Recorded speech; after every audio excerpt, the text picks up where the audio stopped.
2025 সালে যারা দ্বিতীয় শ্রেণীতে পড়ছো তাদের স্বাগতম। তোমরা অবশ্যই ইতিমধ্যেই বই পেয়ে গেছো, তো আমরা দেরি না করে লেখাপড়াও শুরু করে দিতে পারি। আমরা দ্বিতীয় শ্রেণীর বইটি নিয়ে একটু কথা বলবো এবং পাশাপাশি পাঠ 1 আমরা পড়ব। আমাদের বইয়ের প্রথম উপরেই যা রয়েছে তা হলো একটি স্কুল, যে স্কুলটির সামনে একটি বিশাল খোলা মাঠ এবং চারিদিকে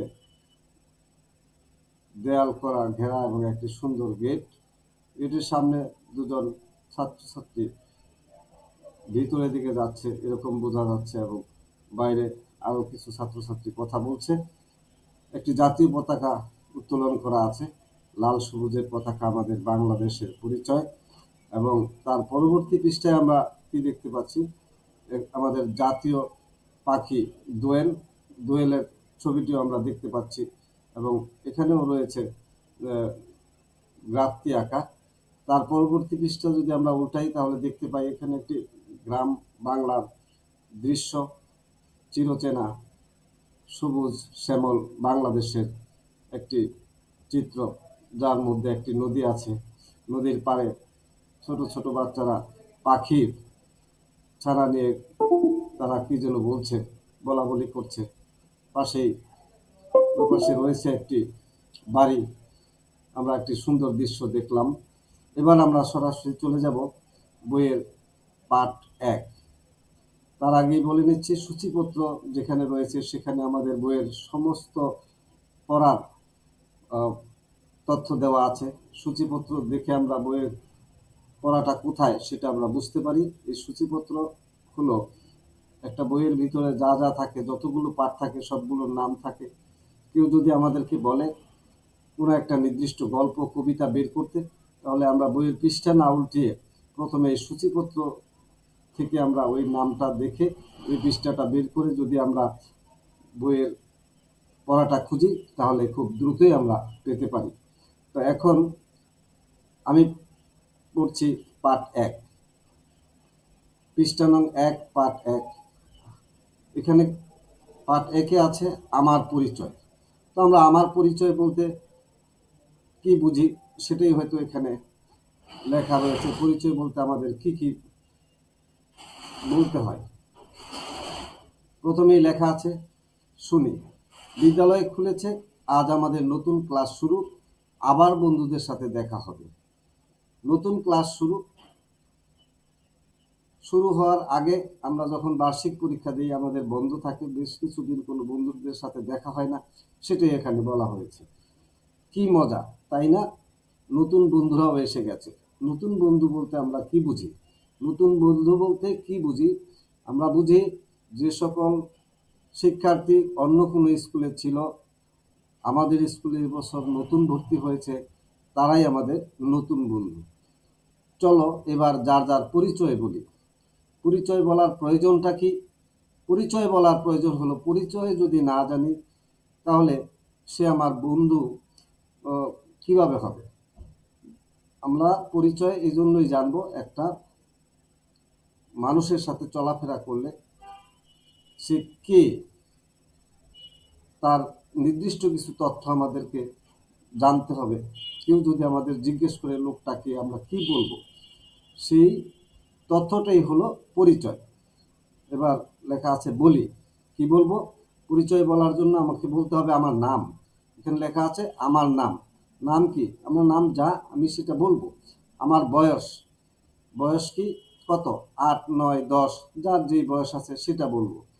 আমি যেই শ্রেণীতে পড়ি, আমি দ্বিতীয় শ্রেণীতে পড়লে দ্বিতীয় শ্রেণী, তৃতীয় শ্রেণীতে পড়লে তৃতীয় শ্রেণী, যেই শ্রেণীতে পড়ি আমরা সেটা বলবো। আমার বিদ্যালয়ের নাম, বিদ্যালয়ে তোমরা যারা পড়ো তাদের প্রত্যেকটা বিদ্যালয় বা স্কুলের একটা নাম আছে, সেই নামটা বলবো। তো আমরা এই বিদ্যালয় ভিত্তিক যে পরিচয় পর্বটা এই বই থেকে জানলাম। এখানে 4টি বিষয় আমাদের বলতে হবে। একটা স্কুলের ছাত্রছাত্রী নতুনদের সাথে পরিচিত হতে গেলে আমাদের কি কি বলতে হবে? নাম বলতে হবে, বয়স বলতে হবে, কোন শ্রেণীতে পড়ি সেটা বলতে হবে এবং বিদ্যালয়ের নামটা বলতে হবে।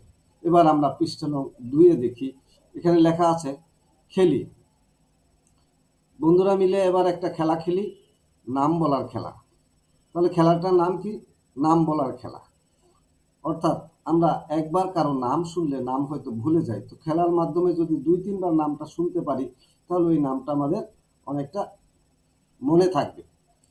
গোল হয়ে দাঁড়াই, খেলার পদ্ধতি এটা। গোল হয়ে দাঁড়াই, এটা দিয়ে আমরা কি বুঝি? এই কথা দিয়ে আমরা বুঝি খেলার পদ্ধতি, কিভাবে খেলাটা খেলতে হবে।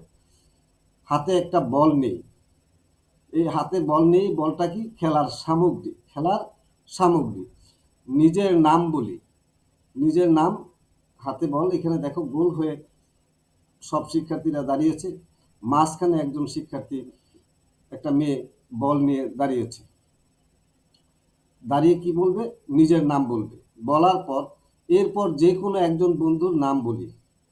এই মাঝখানে দাঁড়িয়ে পাশে যারা আছে তাদের যে কোনো একজনের নাম নাম বলবো।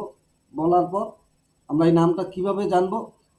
প্রথমে এক পৃষ্ঠায় দেখো, প্রথমে যার যার নাম, বয়স, যে শ্রেণীতে পড়ে, বিদ্যালয়ের নাম, এগুলো আমরা প্রথমেই বলেছিলাম, এই জন্য এখন জানি।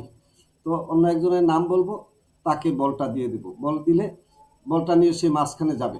একই সাথে আরও একজন বন্ধুর নাম বলবে, মাঝখানে গিয়ে সে আবার অন্য একজনের নাম বলবে। নাম বলার পর তাকে বলটা দিয়ে দেবে। ওই বন্ধু আবার বল নিয়ে মাঝখানে যাবে, নিজের নামটা আবার বলবে। এটা দিয়ে কি বোঝানো হয়েছে?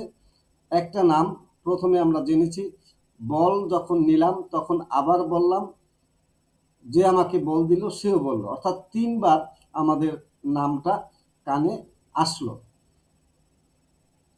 3বার একটা নাম শুনলে, ডাকতে শুনলে, বলতে শুনলে অবশ্যই আমাদের মনে থাকবে কার নাম কি। তাহলে কি বোঝা গেল? এটা এই পাঠ থেকে আমরা বুঝতে পারলাম যে আমরা শুনে শুনেও অনেক কিছু মনে রাখতে পারি। তোমরা এই জন্য স্কুলে যখন ক্লাস হয় তখন শিক্ষকের ক্লাস মনোযোগ দিয়ে শুনবে, কেউ দুষ্টুমি করবে না। তাহলে তোমাদের পড়াগুলো অনেকটা মুখস্থ হয়ে যাবে, মনে থাকবে, পরীক্ষায় লিখতে পারবে। তো প্রিয় শিক্ষার্থীরা, এবার বলা হয়েছে বলি। নিচে আছে বলি। বলি কি বলবো? তোমার হাতে কি বই? এটা একটা প্রশ্ন হতে পারে। নতুন বই দেওয়া হয়েছে, বাংলা, অঙ্ক, ইংরেজি, অন্যান্য ক্লাসে আরো বেশি বই দিয়েছে। হাতে বইটার নাম কি? তো তোমার বইটা যদি থাকে বাংলা, বলবা আমার হাতে যে বইটা আছে সে বইটা হলো আমার বাংলা বই। বইয়ের উপরে কি লেখা আছে? বইয়ের উপরে কি লেখা আছে? বইয়ের নাম লেখা আছে। কি লেখা আছে? বইয়ের নাম।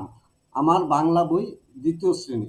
এটা তোমরা বলবে, বইয়ের উপর লেখা রয়েছে আমার বাংলা বই 2য় শ্রেণী। বইটি দেখতে কেমন? একটি চমৎকার বই। উপরে আমরা যে বইটা প্রথমেই দেখলাম, একটা বিদ্যালয়, সামনে জাতীয় পতাকা, কিছু শিক্ষার্থী, বিশাল একটা মাঠ। তাহলে এই দৃশ্যটা দেখতে আমাদের ভালো লেগেছে, এই জন্য বলবো বইটি দেখতে চমৎকার। তো আজ এই পর্যন্তই। আল্লাহ হাফেজ।